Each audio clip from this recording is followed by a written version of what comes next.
우리 빌립보서는 그 바울의 서신서이고, 바울이 로마 감옥에서 빌립보 교인들에게 보낸 서신이라고 봅니다. 바울과 빌립보 교회는 아주 각별한 관계의 교회라고 볼 수가 있어요. 이 바울이 2차 선교 원정에서 처음으로 세운 교회가 빌립보 교회가 되고, 또 이 빌립보 교회는 바울의 그 선교 여정에 많은 교제와 도움을 주었던 그런 교회가 빌립보 교회가 됩니다. 바울이 1차 선교 원정을 그 소아시아 지역을 중심해서 바나바와 함께 선교 원정을 진행했습니다.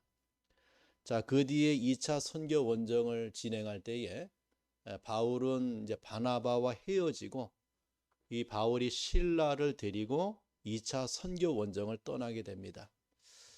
그 바울의 계획은 2차 선교 원정에서 소아시아 지역을 더 돌아보길 원했어요. 그런데 성령 하나님께서 바울의 가는 걸음을 막았습니다. 바울이 애를 써서 아시아 지역에 복음을 전하기 위해서 애를 썼지만은 예수의 영이 허락하지 않는 그런 일이 벌어집니다. 자, 그러다가 바울이 도착한 곳이 드로아라고 하는 항구에 도착했는데, 그곳에서 바울이 환상을 받아요. 자, 그 환상이 뭐냐면은 마게도냐 지경에 한 사람이 서서 건너와서 우리를 도우라 라고 하는 환상을 받게 되고, 그 환상 이후에 바울은 이제 드로아 항구에서 배를 타고 에게해를 건너서 마게도냐에 가서 복음을 전하게 됩니다. 그래서 아시아에서 유럽으로 가는 바울의 선교 원정의 변화가 일어나요. 그래서 마게도냐의 첫 성인 빌립보에 가서 이 바울이 복음을 전해서 세워진 교회가 빌립보 교회가 됩니다. 빌립보 교회의 그 주 멤버는 여러분이 잘 알고 있듯이 그 자주장사 루디아의 가정이 예수를 믿고 그 가정에서 교회가 시작되었다, 이래 보게 됩니다. 그리고 빌립보 지역에 있었던 그 간수들이 예수를 믿게 되는데, 바울이 빌립보에 있는 그 귀신 들린 여종을 고쳐 주었어요. 그런데 귀신 들린 여종의 주인이 그 여종을 가지고 점을 쳐서 돈을 얻다가 그 생업이 막히자 바울 일행을 고소를 합니다. 그래서 바울 일행이 빌립보 감옥에 갇히는 일이 벌어지죠. 바울과 실라가 빌립보 감옥에서 하나님께 기도하고 찬송할 때에 옥토가 열리는 기적이 일어나요. 간수가 바울 일행이 도망간 것을 생각하고 자결하려고 했다가 바울 일행이 우리가 여기 있으니 죽지 말라고 했습니다. 그때 이 간수가 말하기를, 우리가 어떻게 하여야 구원을 얻을 수 있습니까? 라고 바울에게 물어요. 그때 바울이 주 예수를 믿으라, 그리하면 너와 내 집이 구원을 받을 것이다 라고 말씀하므로 간수와 그 집안이 다 예수를 믿는 그런 은혜가 임하게 됩니다. 그래서 빌립보 교회가 시작이 되는 거예요. 시작이 되고, 이제 바울과 그 일행은 이제 빌립보를 떠나서 암비볼리로, 그 다음에 아볼리아노, 데살로니가로 그 선교 지역을 옮겨가게 됩니다. 자, 이렇게 바울이 빌립보의 교회를 세우고 이제 2차 선교 원정을 계속 진행하는 동안에 놀랍게도 빌립보 교회는 잘 성장해서 그러한 바울을 이렇게 돕는 그런 교회를 우리에게 보여줘요. 자, 우리 한번 말씀을 보면은 15절에 이래 말씀해 주고 있습니다. 빌립보 사람들아, 너희도 알거니와, 자, 복음의 시초에 내가 마게도냐를 떠날 때에 주고받는 내 일에 참여한 교회가 너희 외에 아무도 없었느니라 라고 말씀해 줘요.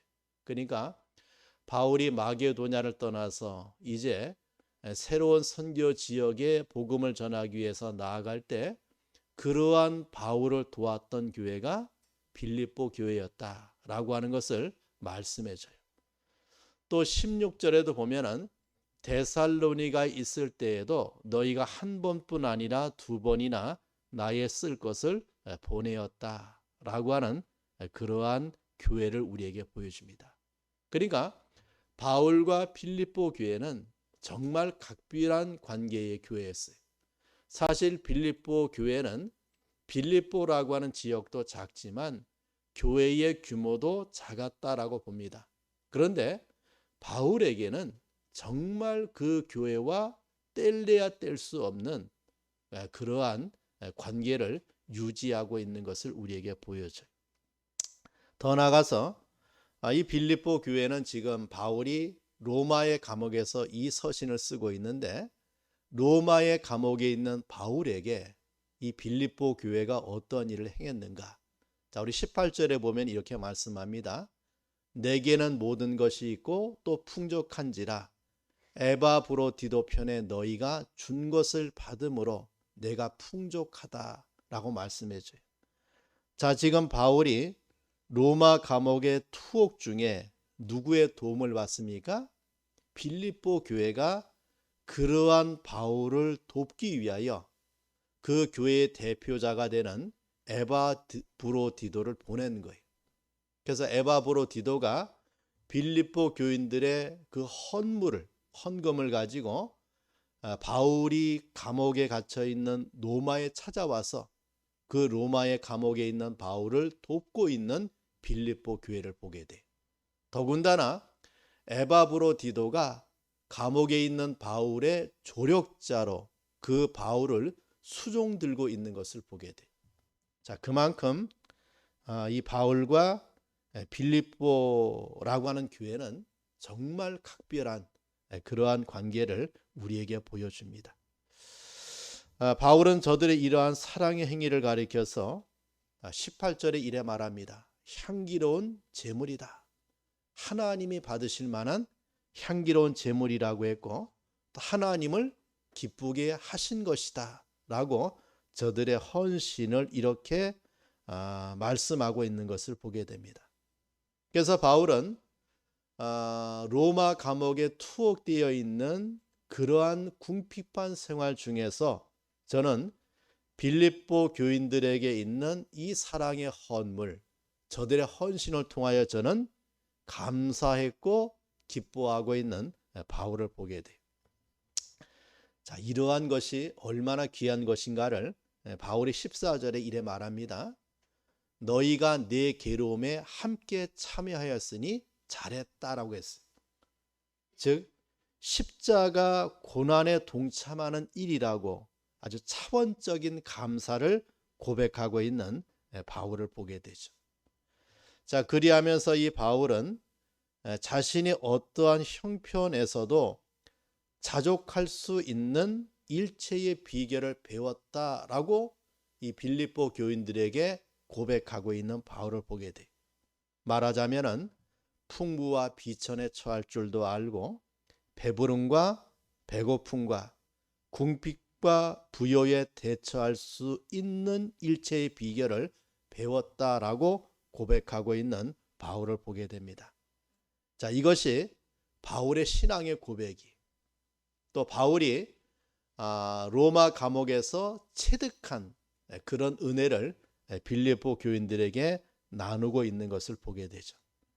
자, 이런 말씀을 중심해서 자족의 비결을 말씀하는 이 바울의 말을 통하여 이 시간 우리가 그 은혜가 무엇인가를 함께 나누어 보고자 합니다. 자족의 비결이 과연 무엇인가? 자, 첫째는 이 자족의 비결은 배워서 된다고 했어요. 배워서 된다. 자, 우리 11절 말씀 봅시다. 자, 같이 한번 읽어봐요. 시작. 내가 궁핍함으로 말하는 것이 아니라 어떠한 형편에든지 나는 자족하기를 배웠노니라고 했죠. 자, 나는 자족하기를 배웠다라고 했습니다.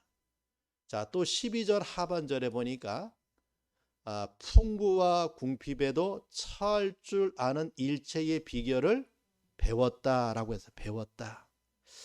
여기에 우리가 주목할 것이 나는 배웠다라고 하는 말, 배웠다. 자, 이 배웠다라고 하는 말은 경험을 통하여 얻어졌다는 의미가 됩니다. 이 자족이라고 하는 것은 날 때부터 또 그냥 저절로 얻어진 것이 아니라 또 선천적으로 우리가 체득해서 가져온 것이 아니라 후천적으로 얻어진 것이라 그 뜻이에요. 자, 이 말은 배움이라고 하는 과정을 통하여 얻어진 것이 바로 자족이라고 하는 말이 돼요. 여러분, 이 본문에 배웠다라고 하는 이 말에는 오랫동안, 시간적으로 오랫동안, 그리고 힘들고 고난한 연단의 과정이 매개되어 있음을 뜻하는 말이에요. 자, 이러한 배움은 저와 여러분이 일상생활에서도 체득하고 있는 것이죠. 체득하고 있는 것이. 가령 운동선수가 그 분야에서 뛰어난 두각을 나타내려면 반드시 오랜 시간이 필요해요. 오랜 시간이. 그 오랜 시간을 허비하지 않고 훈련과 피나는 연습을 통할 때 그 분야에 뛰어난 두각을 나타내는 운동선수가 되는 것과 마찬가지. 단기간에 될 수 있는 것이 아니죠. 노력이 없이는 될 수 있는 것이 아니죠. 훈련이 없이는 될 수 있는 것이 아니에요. 또 우리가 음악을 하는 것도 같은 경우라고 보죠. 어릴 때부터 수많은 시간들을 연습하고 또 연습해야만 많은 사람들에게 감동을 주는 연주를 할 수 있는 음악가가 되는 것과 같아요. 단기간에 연습 없이는 될 수가 없죠. 자, 군인도 마찬가지입니다. 훌륭한 병사가 되기 위해서는 훈련과 전투 경험이라는 고투의 과정을 지나야 하듯이, 자, 인간 바울이 모든 일에 자족할 수 있었던 이 자족의 비결은 무엇인가? 바로 배움이라고 하는 힘든 과정이 있었다는 말이에요. 힘든 과정. 자, 우리가 아이를 낳으면 그 아이를 방치하지 않죠. 그죠? 어린아이 참 엄마의 손을 이렇게 벗어나기 어려운 아이를 떼어서 유치원에 보내. 제가 가끔 혁신도시에 가다 보면은 출근하는 엄마의 손을 붙잡고 이제 유치원을 향해서 나아가는 아이의 모습을 이렇게 보게 돼요. 그 모습은 박지 않거든요. 자, 억지로 끌려가는 것 같아요. 그래 유치원 과정을 지나고 또 초등학교 과정을 또 6년을 지나고 또 중학교 또 고등학교 과정을 거치고 또 대학 과정 4전을 지나고 또 더 나가서 대학원 과정도 거치는 경우도 많아요. 목사가 되기 위해서는 일반 대학교에 나오고 또 신학교에 가서 3년의 과정을 거쳐야만 목사가 될 수 있는 자격이 주어져요. 그러니까 어릴 때부터 4살, 5살때부터 시작해서 20대 중반이 넘을 때까지 정말 피나는 시간, 피나는 공부의 과정을 거쳐면 어때요? 그나마 사회에 쓸모있는 인간이 되어지는 모습들을 보게 돼요. 참 배웠다라고 하는 이 말에는 그러한 아주 긴 시간이 그리고 힘들고 고단한 연단의 과정이 그 속에는 매개되어 있다. 이것을 우리에게 말씀해 줍니다. 자, 그러면은 그것을 어디에서 배웠다고 말씀해 주고 있습니까? 자, 11절 말씀에 보면은 어떠한 형편에든지 라고 하는 곳에서 배웠다라고 해요. 어떠한 형편에든지 라는 곳에서 배웠다는 말이에요. 어떠한 형편에든지 라는 곳에서 자신을 배워요. 그리고 어떠한 형편에서 세상을 배우고 어떠한 형편에서 우리는 자족할 수 있는 방법들을 배워나가요. 여러분, 어떠한 형편이든지 그러한 장소에서 우리가 건강도 배웁니다. 질병이라는 과목도 배워요. 그리고 남들에게 미움을 당하는 형편에서 우리가 인내도 배우고, 또 순경이라고 하는 그런 시간을 통하여 또 역경이라고 하는 과목을 배우는 것이 어떠한 형편이라고 하는 그러한 시간이다라고 봐요. 여러분, 우리의 인생의 삶이 얼마입니까? 30입니까? 40입니까? 아니면 5, 60대입니까? 그 인생의 삶의 한 토막 한 토막을 생각해 보면은 여기에 하나님은 저와 여러분에게 자족을 배워 나갈 수 있는 여러 경우를 우리에게 말씀해 주고 있어요. 어떠한 형편에 처하게 함으로 그것을 배워 나갈 수 있도록 역사했다라고 볼 수가 있죠. 더욱이 지금 이 바울은 로마 감옥에서 자족을 완전히 배웠다라고 고백해. 어떠한 형편, 감옥이라는 형편에서 완전한 자족을 터득하고 있는 바울을 보게 되죠. 그래서 4장 12절에 보니까 일체의 비결을 배웠노라 라고 고백하고 있는 바울을 보게 됩니다. 어떠한 형편이든지 라는 삶에서 자족하기를 배운 사람이 바로 그리스도인들이에요.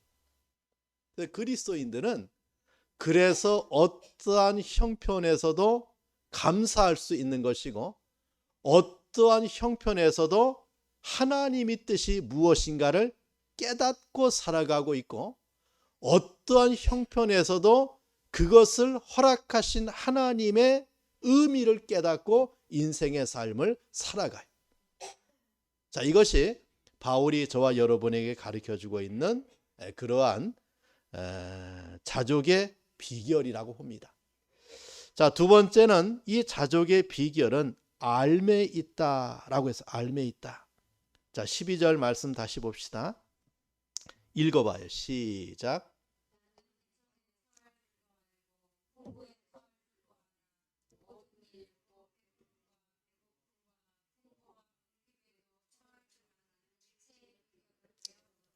자, 나는 비천에 처할 줄도 안다. 또 풍부에 처할 줄도 안다라고 했어요. 자, 우리 배웠다라고 하는 말은 이론적이고 교훈적인 입장이에요. 근데 안다라고 하는 것은 뭡니까? 그 배움의 결과가 열매 맺어 얻어지는 단계를 가리켜. 실천의 단계죠. 쉽게 말하면 이론적인 지식, 이게 배움이죠. 이것이 산 지식으로, 실제적인 지식으로, 체험적인 지식으로 맺어진 것이 바로 안다라고 하는 말. 체험했다 그 말이, 경험했다 그 말이. 체험해 보니, 경험해 보니 알 수 있다, 그런 뜻이 됩니다. 자, 그러면 무엇을 알았는가? 자, 비천에 처할 줄을 알았다라고 했습니다. 처할 줄을 알았다라고 하는 것은 그 당한 처지에서 내가 만족하게 처세했다는 말이에요. 그는 비천에서 처할 줄을 알았다, 그 말입니다. 비천 때문에 낭망하거나 좌절하거나 포기하지 않는 것을 배웠다라고 하는 말. 여러분, 우리에게 비천이 올 때 낭망할 수 있죠. 또 좌절할 수 있고 포기할 수 있어요. 근데 바울은 비천 가운데 어떤 은혜를 받습니까? 이것을 극복하게 하시는 하나님으로 말미암아 이것을 체험한 결과 어때요? 낭망하지 않고 좌절하지 않고 포기하지 않는 바울을 우리에게 보여줘요.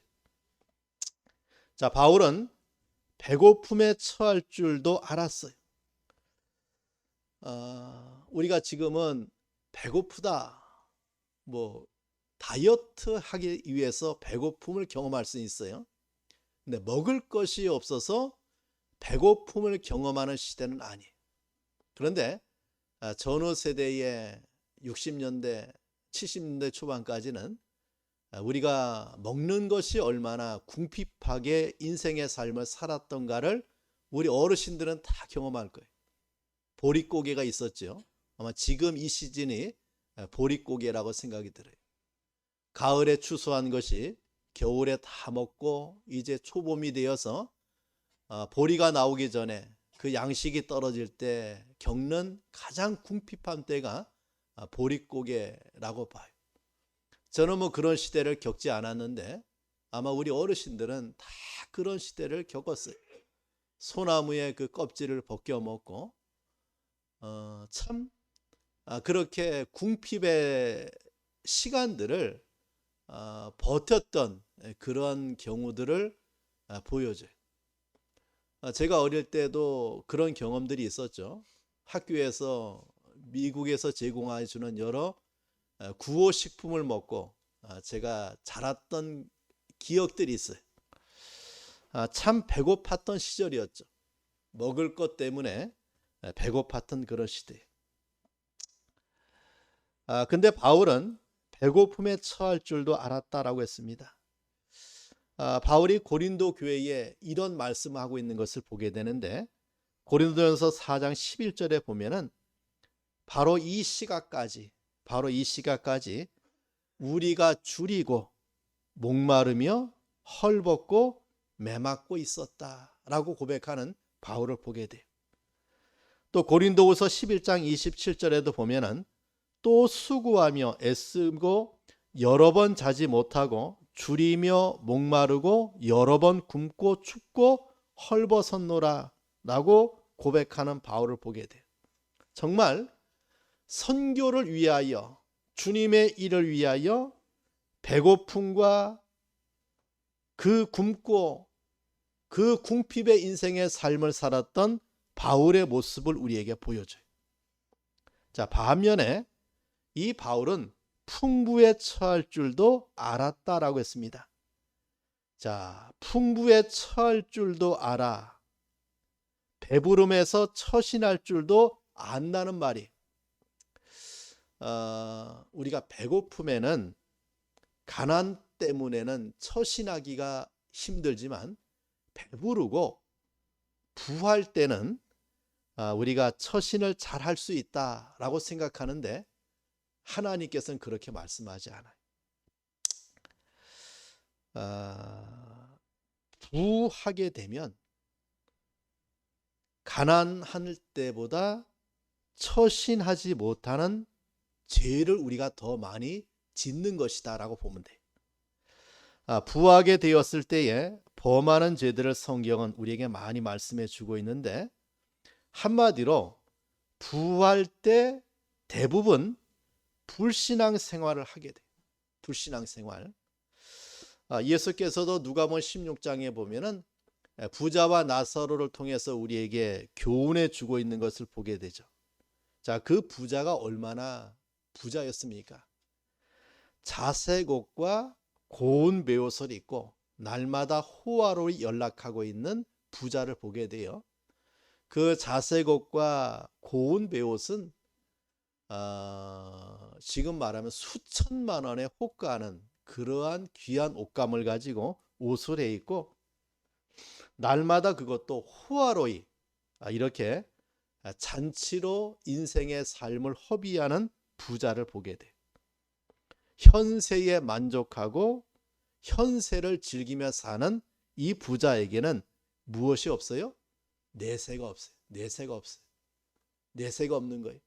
자기의 부한 것을 가지고 허비하고 그 부한 것을 가지고 즐기고 그 부한 것을 가지고 인생의 삶을 소비하기에 바빴던 사람을 우리에게 보여줘요. 여러분, 사람이 부할 때 영적인 것을 추구하거나 부할 때 내세를 소망하지 않아요. 그 부한 것을 가지고 현재를 즐기려고 하고 현재의 만족을 유지하기 위해서 애를 쓰고 있는 것을 보게 되죠. 또 누가복음 12장에 보면은 주님이 그 여로의 소출이 많은 그 한 부자를 우리에게 예로 들어 말씀해 줍니다. 어느 날 아주 큰 풍년이 든 거예요. 얼마나 풍년이 크게 들었으면, 소출이 많았으면은 기존에 있는 창고가 그 소출을 다 담아낼 수가 없는 거예요. 그래서 창고를 새로 지었어요. 그리고 말합니다. 내 영혼아, 내가 여로에 쓸 것을 이제 저장해 놓았으니 어떻게 해요? 먹고 마시고 즐거워하자 라고 자기 영혼에게 말을 해요. 이제 쉬면서 먹고 마시고 즐거워하자. 그때 주님이 말씀합니다. 이 어리석은 인생아, 오늘 밤 내 영혼을 도로 찾으면 네가 예비한 것이 네 것이 되겠느냐 라고 우리에게 교훈해 주고 있는 주님을 보게 돼. 여러분, 우리가 부할 때 처신을 잘못합니다. 왜요? 그 부한 것을 소비하고 허비하기 위해서 인생의 삶을 낭비하는, 사치와 방탕과 연락에 빠져 살아가는 우리의 인생의 모습을 말씀해 주고 있는 거예요. 그래서 이 바울은 디모데전서 6장 10절에 말하기를 돈을 사랑함이 일만하게 뿌리가 된다라고 했어요. 이것을 탐내는 자들은 미혹을 받아 믿음에서 떠나 많은 근심으로서 자기를 찔렀도다라고 했어요. 돈이 믿음에서 떠나게, 돈이 하나님에게서 떠나게 하는 그러한 일을 우리에게 경고해 주고 있는 말이 되죠. 예수님도 부자가 천국에 들어가기가 약대가 바늘 끼러 들어가는 것보다 더 어렵다라고 했습니다. 자, 이렇게 풍부에서의 처신이 더 어렵고 위험해요. 이것은 영적인 원리에서도 마찬가지로 적용이 돼요. 영적으로도 이것이 교만할 수 있는 근거가 됩니다. 자, 그러나 성도는 풍부에 처할 줄도 알아야 돼요. 어떻게 처신해야 되는가? 풍부 앞에 하나님의 선한 청지기로 처신하는 거예요. 하나님이 나에게 이것을 맡겨주신 거예요. 이 부귀가 하나님이 나에게 맡겨주신 이것을 가지고 하나님의 영광을 위해서 내가 선용하기 위해서 주어진 그런 부라고 생각을 할 때 우리가 그러한 처신을 잘 할 수 있다라고 볼 수가 있죠. 자, 이렇게 바울은 가난 속에서도 부를 맛볼 수 있고 부 속에서도 가난을 통감할 줄 알았어요. 말하자면 바울은 부와 가난을 자주장하는 자가 된 거예요. 자주장하는 자. 여러분, 구약의 욥도 이러한 사람이었죠. 있을 때에도 자족을, 잃을 때, 없을 때에도 자족을 가지고 살았어요. 주신 자도 여호와시요 취하신 자도 여호와시오니 여호와께서 영광을 받아달라고 고백했던 자가 욥이. 나에게 있는 모든 것, 주신 것도 하나님이시고 가져가신 자도 하나님이시니 그 하나님이 영광을 받기 위해서 인생을 고백하고 있는 신앙의 선배들의 그런 고백을 우리가 듣게 되는 것입니다. 자, 세 번째 자족의 비결은 무엇인가? 바로 예수로 말미암는다라고 했습니다. 자, 우리 13절 말씀 봅시다. 같이 읽어봐요. 시작.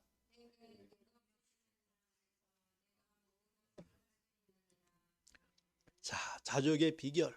우리가 이러한 삶을 살아갈 수 있는 힘, 이것이 어디에서 온다는 말입니까? 내게 능력 주시는 자 안에서 내가 이러한 삶을 살아갈 수 있다고 고백하고 있는 것을 보게 돼요. 여기 능력이라고 하는 단어는 두나미스라고 하는 단어예요. 두나미스. 자, 이 두나미스는 발전기나 화약에 이 단어가 쓰여요. 발전기, 전기를 공급하면 발전하죠. 그 다음에 화약은 어때요? 폭발하는 힘이 있어요. 이것을 우리가 두나미스라고 합니다. 이것이 능력이에요. 여러분, 우리가 산업시대에 가장 중요한 것이 철로를 놓는 거래요. 철로가 놓여지면 철로가 놓여지는 곳곳마다 이제 산업화가 되는 거예요. 문명이 발달하고 근데 그 철로를 놓기 위해서 가장 큰 난관이 무엇입니까? 암반이 암반. 암석이 놓여 있고 암석이 있는 곳을 뚫어야 되거든요. 그때 사용되어진 것이 뭡니까? 바로 화약이 화약. 그래서 이 다이너마이트, 이 능력이라고 하는 두나미스라고 하는 이 다이너마이트를 가지고 암석을 폭발을 시켜서 길을 내고 철로를 놓게 돼요. 자, 이렇게 수많은 암석을 분쇄하는 경우에 다이너마이트의 위력을 가지고 암석을 깨트려 가면서 철로를 놓고 길을 닦게 됩니다. 자, 바울은 자신 속에 지금 이러한 폭발하는 힘이 있다라고 했어요. 내적인 힘, 영적인 힘, 터지고 마는 힘이 있다라고 했습니다. 자기 삶의 모든 것을 가능으로 성화시키는, 자족할 수 있는 힘을 누가 주는가? 그 힘을 바로 예수께서 주시고 있다. 이것을 우리에게 고백하고 있는 것이 내게 능력 주시는 자가 있다라고 우리에게 말씀해 줍니다. 여러분, 그 예수를 이 바울은 다메섹 도상에서 만나게 되죠. 그리고 그 예수로 말미암아 바울의 전생에는 바뀌었어요. 누구의 지배를 받게 됩니까? 예수의 지배를 받게 돼요.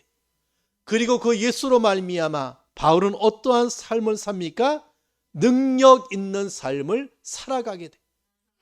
예수로 말미암아 저는 하나님의 능력에 사로잡혀 능력 있는 그러한 길을 걸어가고 있는 바울을 보게 되죠.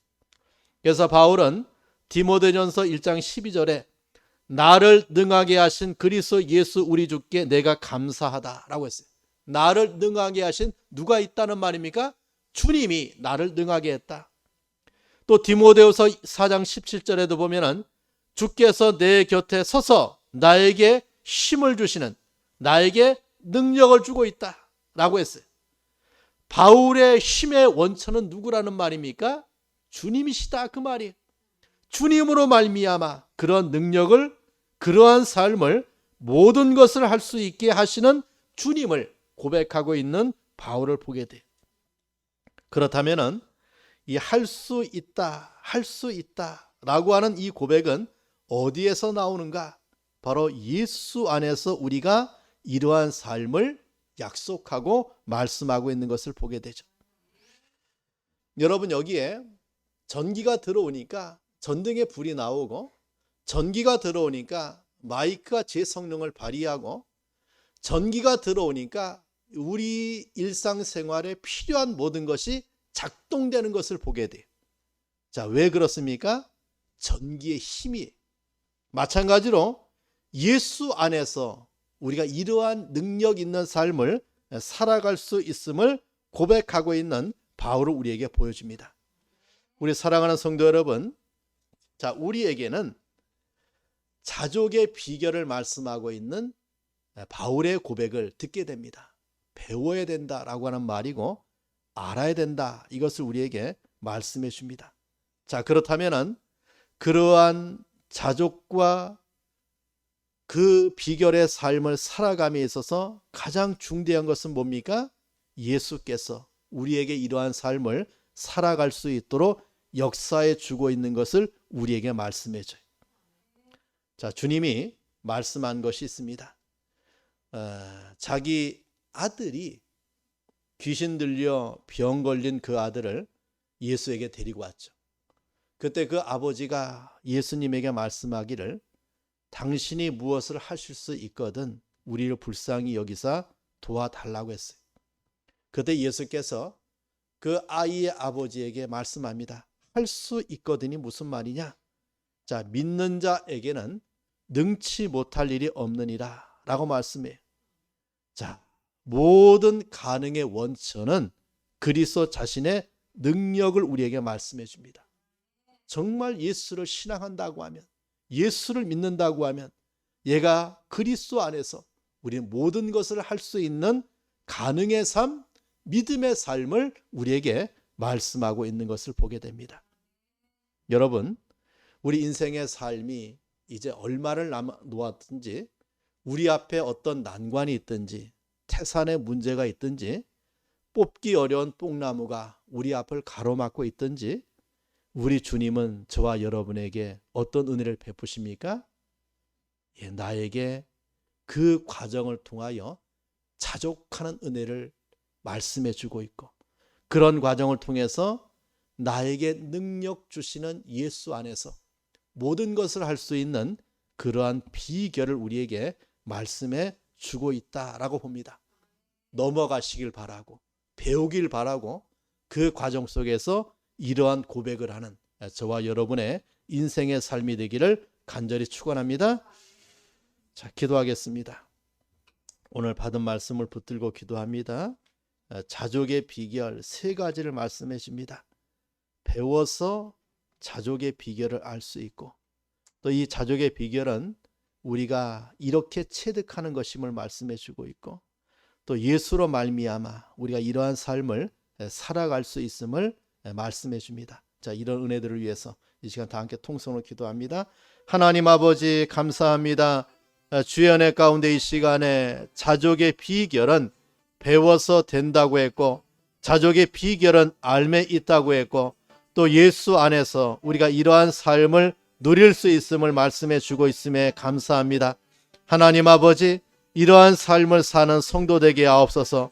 우리가 절망을 소망으로 바꾸고 주님의 능력을 덧입어서 믿음의 삶을 살아가는 복된 성도의 길을 걸어가는 우리의 신앙의 삶이 될 수 있도록 은혜를 주님이 베풀어 주시옵소서. 하나님 아버지, 감사합니다. 이 시간 위대한 우리의 선험자 사도 바울의 신앙의 고백을 통하여 자족의 비결을 배우고 자족의 비결을 알물 통하여 예수 안에서 우리가 이러한 삶을 누릴 수 있는 축복의 말씀을 우리에게 주신 것을 감사합니다. 하나님 아버지, 이 말씀대로 어떠한 형편에든지 내가 자족을 알고 배움을 통하여 이러한 삶을 고백하는 우리의 신앙의 삶이 되게 하옵소서. 낭만 가운데 절망하고 포기하지 아니하고 그것을 이길 수 있는 힘을 주시는 예수 안에서 모든 것을 할 수 있는 신앙의 길로 나아가는 우리 성도들의 삶이 될 수 있도록 주님이 축복하옵소서. 예수님의 이름으로 기도합니다. 아멘.